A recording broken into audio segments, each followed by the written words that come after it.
How long does a child's scream echo in cyberspace? What's the price of innocence bought with a single click? In the digital age, who's the real monster, the predator behind the screen or the hunting dog protecting the system? Picture this. In the depths of a cold November night, the lights in the FBI's cybercrime unit still burn bright. Commander Tom Mitchell stares at his computer screen with eyes that seem frozen in time, his coffee cup stone cold at his fingertips. Around him, agents work in silence, their keyboard clicks creating a symphony in the night's stillness. But this is a symphony of protecting innocence. Mitchell's face appears ghost-like in the blue glow of his monitor. At 45, silver threads in his hair betray the stress lines etched deep into his weathered features. In his 20-year FBI career, he's caught countless criminals, but none as complex as this. Because the enemy he faces is invisible, anonymous, and most terrifyingly, everywhere. Deep fake child abuse, Mitchell murmurs, the words tasting like poison as they leave his lips. AI-generated synthetic child sexual abuse material, the 21st century's darkest crime. Picture this. Real children's photographs are harvested, then twisted by artificial intelligence algorithms into horrific scenarios. Victims may never have suffered actual physical abuse, but the psychological damage cuts just as deep. The files scattered across Mitchell's desk are evidence of this digital hell. Each page tells the story of a family's shattered existence. But the real nightmare isn't just in the crime itself, it's in how seamlessly technology has made the unthinkable possible. The hunt begins. 3 weeks ago everything changed. Mitchell remembers that Tuesday morning vividly, coffee brewing, morning briefings, the usual rhythm of law enforcement. Then Agent Sarah Chin burst into his office, her face pale as winter frost. "Sir, we've got something unprecedented," she'd said, her voice trembling with a mixture of horror and urgency. "The tech boys found a new marketplace. They're calling it Genesis Garden." Picture this. Somewhere in the deep web's labyrinthine corridors, a marketplace had emerged that defied every boundary of human decency. Not just trading existing illegal content but manufacturing it. Using cutting-edge AI technology to create photorealistic child abuse imagery from innocent social media photos. The perpetrators had weaponized the very technology meant to advance humanity. Mitchell had spent his career hunting predators who lurked in shadows, but this was different. These weren't just individual monsters. This was an entire ecosystem of evil, powered by algorithms and protected by encryption. The first lead came from an unlikely source, a computer science graduate student named Marcus Webb. Webb had stumbled upon fragments of code while researching his thesis on deepfake detection. What he found made his blood run cold, signature patterns indicating someone was mass-producing synthetic abuse material using a sophisticated neural network. "I couldn't sleep for days," Webb later told Mitchell during their first meeting. "Every time I closed my eyes, I saw those lines of code. It was like discovering the blueprint for manufacturing nightmares." Into the abyss. Picture this. Mitchell's team gathered in the Bureau's most secure conference room, fluorescent lights buzzing overhead like angry insects. The walls were lined with white boards covered in network diagrams, cryptocurrency transactions, and encrypted communications. It looked like a war room, which, in essence, it was. "Ladies and gentlemen," Mitchell addressed his team, his voice carrying the weight of what they were about to undertake. "We're not just hunting criminals. We're fighting for the soul of technology itself." Agent Chin had traced the Genesis Garden servers through 7 different countries, each hop making the trail colder. The operators used military-grade encryption, layered anonymization networks, and cryptocurrency tumblers that made following the money nearly impossible.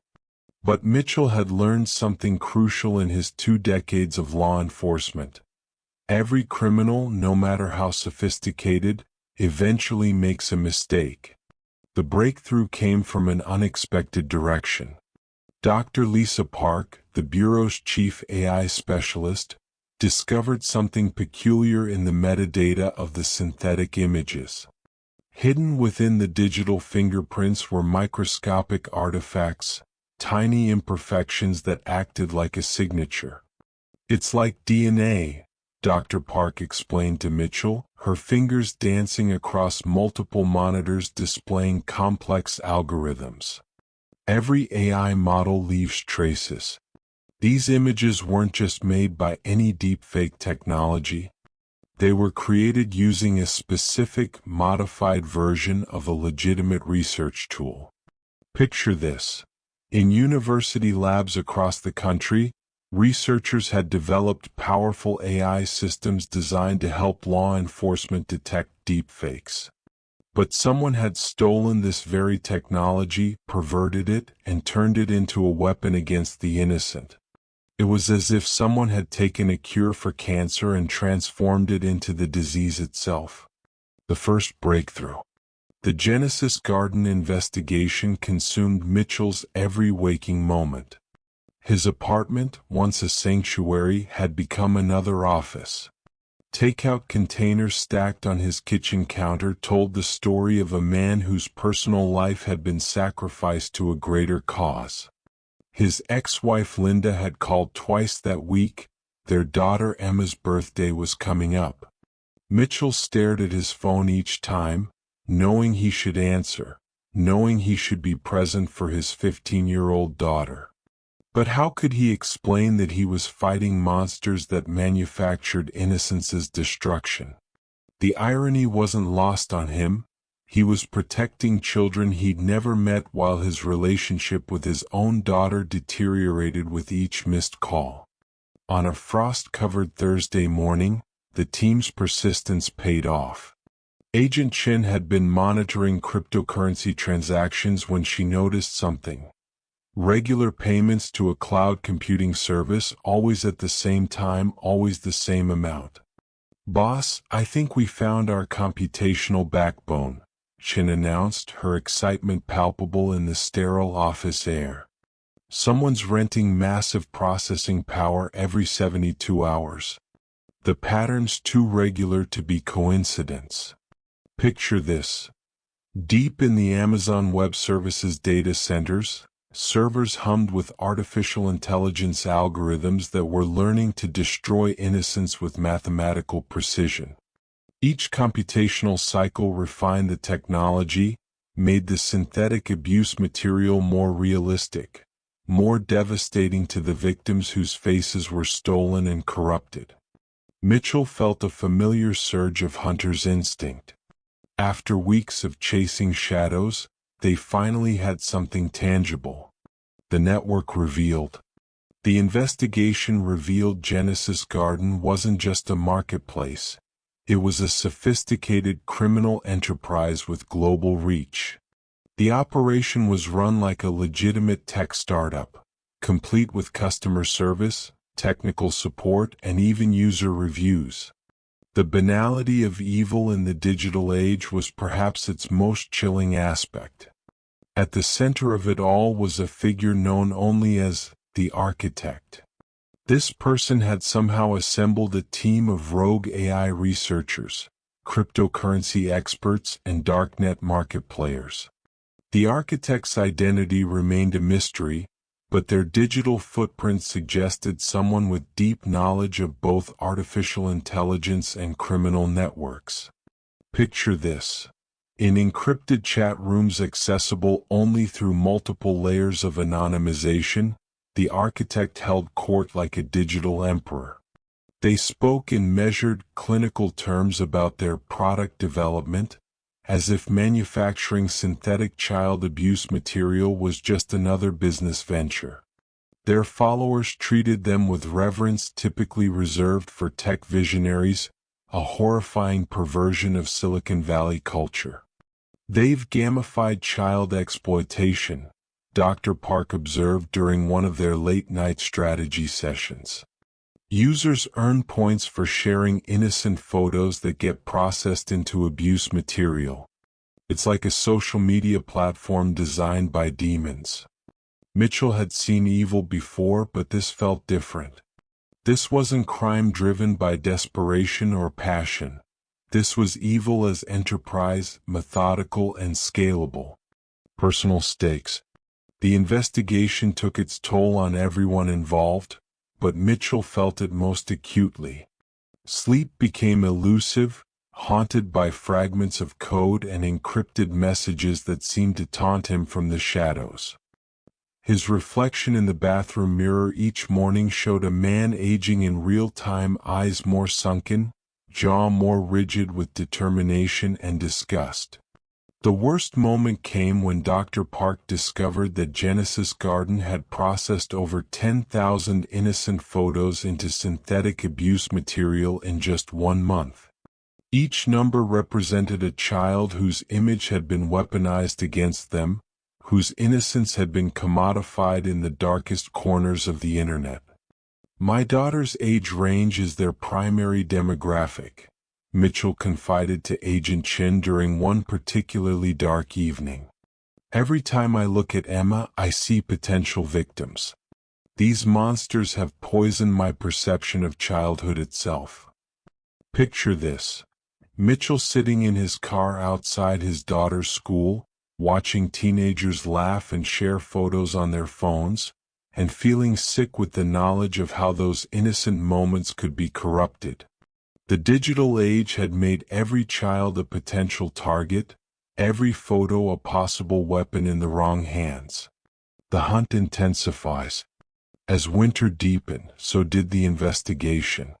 The team had identified 12 key operators within the Genesis Garden network, but the architect remained elusive. Each arrest felt like cutting off a hydra's head. 2 more criminals seemed to emerge for every one they caught. Agent Chin made the next breakthrough while analyzing communication patterns between network members. She discovered that the architect wasn't just coordinating the operation. They were conducting research, constantly improving their AI models by studying law enforcement techniques. "They're learning from us," Chin reported during a particularly tense briefing. "Every method we use to detect deepfakes, they adapt. Every cryptocurrency tracker we deploy, they counter. It's like fighting an enemy that can read our playbook in real time." The revelation was chilling. Not only were they facing sophisticated criminals, but criminals who were actively evolving to stay ahead of law enforcement. The traditional cat-and-mouse game had become something more like arms race, with children's safety as the stakes. Mitchell realized they needed to change tactics entirely. Instead of just following the digital trail, they needed to get inside the network itself. Going undercover in cyberspace. The decision to infiltrate Genesis Garden wasn't made lightly. Agent Rodriguez, the team's youngest member and most skilled at assuming digital identities, would pose as a potential customer. The operation required him to navigate the darknet's most horrific corners while maintaining his cover and sanity. Picture this. Rodriguez sitting in a specially secured room, multiple VPNs and anonymization networks protecting his real identity as he descended into digital hell. Every click brought him deeper into a world where children's innocence was commodity and artificial intelligence was the tool of devils. "I've been undercover with drug cartels and organized crime," Rodriguez later told Mitchell, "but nothing prepared me for this. These people talk about children like they're products in a catalog. The clinical detachment is somehow worse than outright sadism." Through Rodriguez's infiltration, they learned that Genesis Garden was planning something unprecedented. a flash release of 100,000 newly generated synthetic abuse images, timed to coincide with the holiday season when children would be sharing more photos on social media. The timeline gave Mitchell's team just 3 weeks to bring down the entire network before the largest single dump of synthetic child abuse material in history flooded the dark web. The race against time. Picture this: FBI headquarters buzzed with activity around the clock. Mitchell had assembled a task force of the Bureau's best cyber specialists, working alongside international partners from Europol, Interpol, and agencies from 12 different countries. Coffee-stained whiteboards covered every available wall space, mapping the complex web of servers, cryptocurrencies, and human monsters that comprised Genesis Garden. The pressure was immense. Every day they delayed meant more innocent children's photos would be harvested and processed. Every hour that passed brought them closer to the flash release that would traumatize thousands of families worldwide. Dr. Park's team worked frantically to develop new detection algorithms that could identify Genesis Garden's specific AI signatures in real time. Meanwhile, Agent Chin coordinated with financial crimes units to trace cryptocurrency flows that might reveal the architect's real identity. "We're not just investigating a crime," Mitchell reminded his exhausted team during one of their 3 a.m. briefings. "We're in a race to prevent the industrialization of child exploitation. If Genesis Garden succeeds, they'll inspire copycats around the world." The breakthrough came from an unexpected source: human error. Despite all their technological sophistication, one of the architect's lieutenants made a classic mistake. While coordinating the flash release, he briefly connected to the network without proper anonymization. That single lapse gave Mitchell's team their first real lead on the architect's location. Closing in. Picture this: a nondescript office building in Prague, its windows dark except for the occasional flicker of computer screens. Inside, 20-something computer programmers work night shifts, unaware that their legitimate AI research company shares server space with one of the world's most heinous criminal operations. The architect, it turned out, was Dr. James Morrison, a former MIT artificial intelligence researcher who had been dismissed from the university 3 years earlier for conducting unauthorized experiments on facial recognition technology. His legitimate company, Neural Vision Labs, provided the perfect cover for his criminal empire. Morrison had assembled his network by recruiting disillusioned tech workers, offering them substantial payments to freelance on what he claimed were legitimate computer vision projects. Most had no idea they were contributing to child exploitation. They were told they were helping develop deepfake detection technology. "The banality of evil in the digital age," Mitchell mused as he reviewed Morrison's profile. A brilliant mind perverted by a total absence of moral restraint. But Morrison wasn't just hiding behind legitimate business. He'd constructed an entire philosophy around his crimes. In manifesto-like posts on encrypted forums, he argued that synthetic abuse material was victimless because no children were physically harmed in its production. He claimed to be advancing the frontier of artificial intelligence, regardless of the consequences. The final confrontation. The international operation to take down Genesis Garden required coordination across 17 different time zones. Picture this: at precisely 6 a.m. Eastern Time, simultaneous raids began in Prague, Amsterdam, Kiev, Bangkok, and Sao Paulo. FBI agents, supported by local law enforcement, moved to dismantle the network that had corrupted technology's promise and weaponized it against innocence. Mitchell led the Prague team personally.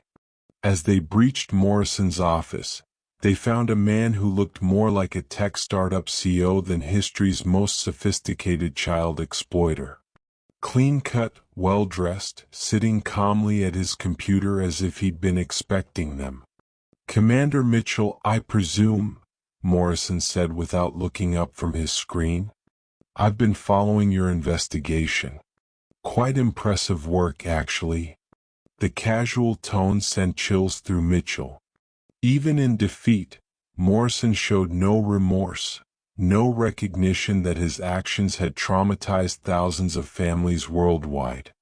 He spoke about his crimes as if discussing a particularly challenging coding problem. "You realize you've only delayed the inevitable," Morrison continued as agents secured the room. "The technology exists now. Others will improve upon my work.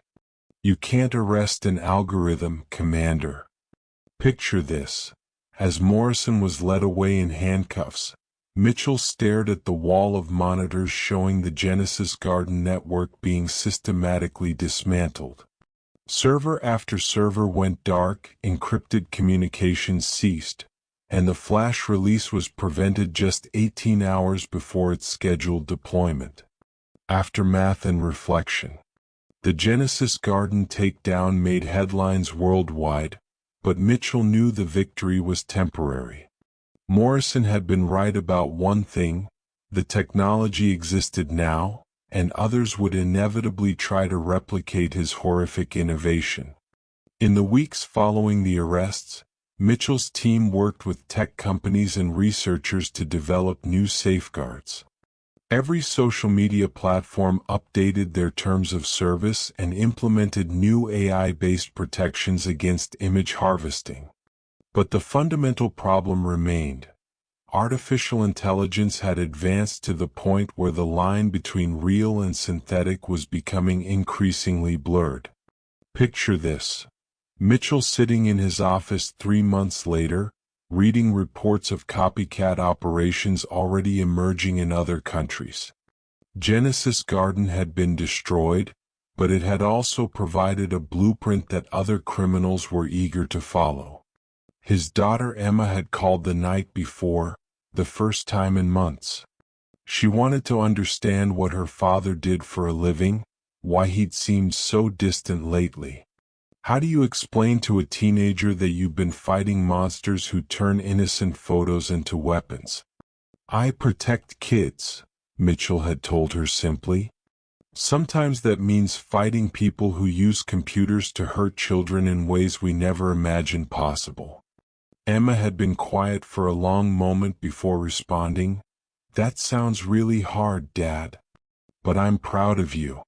The continuing war. As Mitchell reviewed files from new investigations, he realized that Genesis Garden had been just the beginning. Artificial intelligence was advancing exponentially, and criminals were keeping pace. The tools that could create synthetic abuse material were becoming more accessible, more sophisticated, and harder to detect. But something else had changed too. The Genesis Garden investigation had awakened the technology industry to its responsibility in preventing AI abuse. Major tech companies were now investing billions in developing ethical AI frameworks and abuse detection systems. Universities were updating their computer science curricula to include mandatory courses on digital ethics and the social implications of artificial intelligence. Picture this.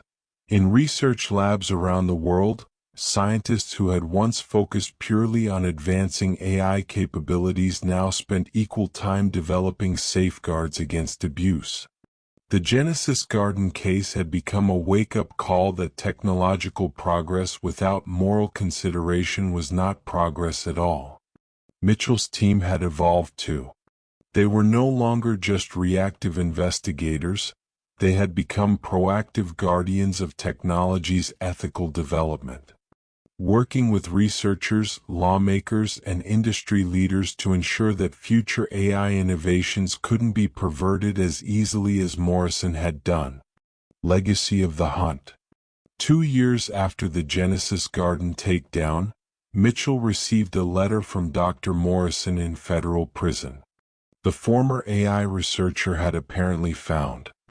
The letter spoke of remorse and redemption, but Mitchell wasn't convinced.